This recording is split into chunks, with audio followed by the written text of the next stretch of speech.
Commission. Sabi po dito yung concept ng Great Commission. The Great Commission is Jesus' final command to His disciples.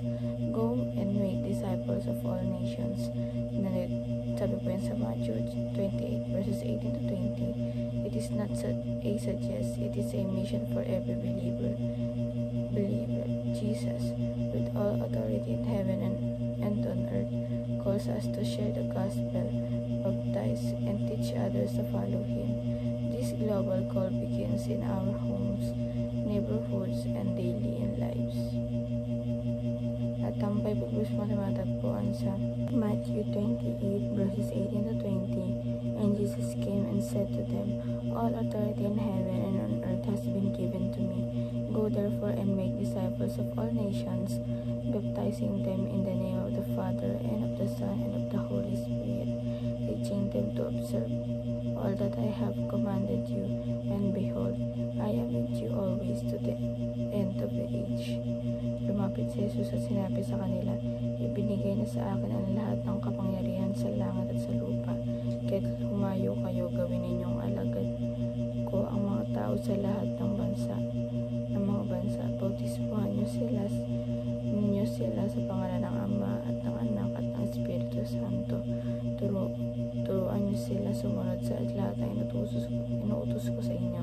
Tandaan ninyo, ako'y laging kasama ninyo hanggang sa katapusan ng panahon. At ang teachings natin ngayon ay number 1. The year 2033 marks the 2000th anniversary of the Great Commission. Ito po parang 8 years from now, 2033. Ito po yung year na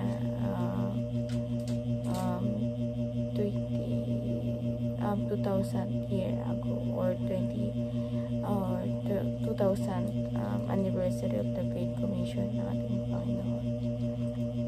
Number 2 po, the Great Commission has accomplished much in the past through faithful Christian. Ano po? Yung Great Commission daw, pag na-accomplish mo siya, napapasa kasi siya, hindi siya mapasa talaga sa faithful na Kristiyano na nabubuhay sa ating sa mundong ito. Pwede siyang magkaroon ng Great Commission kung ano talaga siya, kung sumusunod talaga siya at nananampalataya na Kristiyano.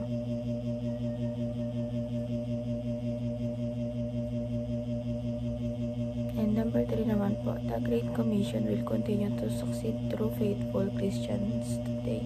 Ito po, yung Great Commission talaga, kumikilo siya. Parang pagkihinahanap na yung mga tao talaga hanggang sa hanggang ngayon yung mga taong Christian na ano talaga, na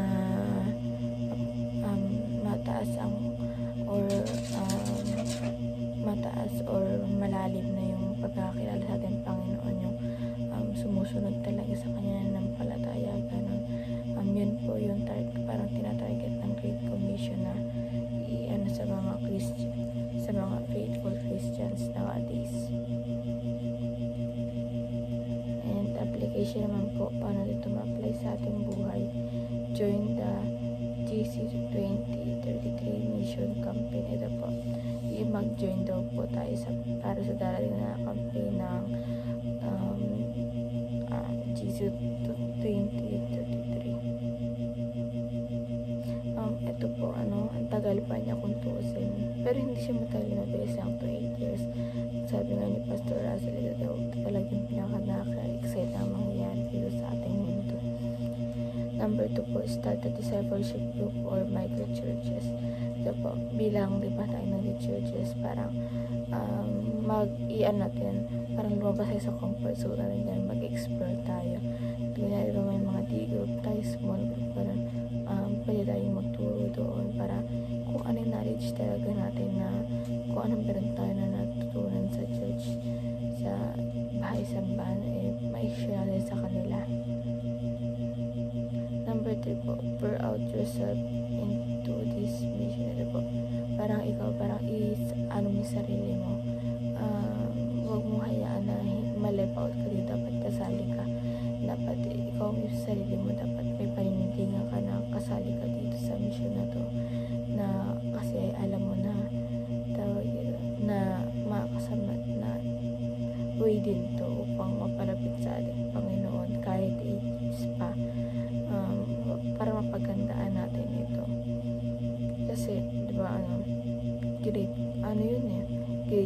devotion, di ba? So, bakit hindi tayo maghahanda dito? Tignan mo, 2025 pa lang, pero pinaghahanda na tayo. Ganun kasi dapat, pag ang ating Panginoon talaga ang may at pinaghahandaan natin dahil para, kasi importante siya sa atin, di ba? Kaya dapat paghandaan natin ito. And yun naman po ang aking devotion ngayong araw. Sa pag natutunan kayo, at huwag nitong kalimutan na i-share sa ating mga mahal sa